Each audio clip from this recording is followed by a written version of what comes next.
Mĩnĩsta wa ũgitĩri wa thĩinĩ Mĩnĩsta Murkomen nĩ arutĩte mũkana kũrĩ atwarithia a nduthi thutha wa gũkorwo makĩoya watho moko-inĩ mao. Murkomen nĩ ongereire kuuga atĩ rũhonge rwa ũkui wa nduthi no mũhaka rũthũrimwo wega nĩguo kũhũrana na wĩkinaĩ ũrĩa ũkomete kuo.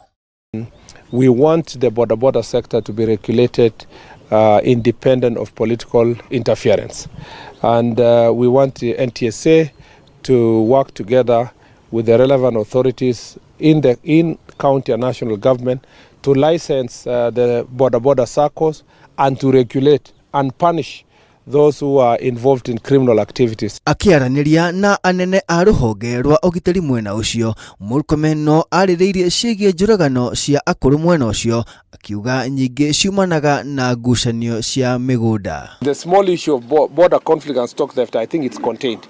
The last time we had baraza in Borabu there at the border between Kisii and Narok, I think we've made very good progress, and I want to thank the security team. I want to thank the team.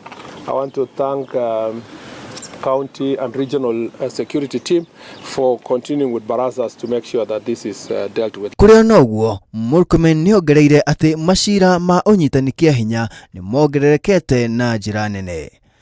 We want to ask, and that is the conversation I'll have with the chiefs and assistant chiefs, to hold more barazas, create awareness, but also make sure that they take responsibility to ensure that cases of defilement are reported.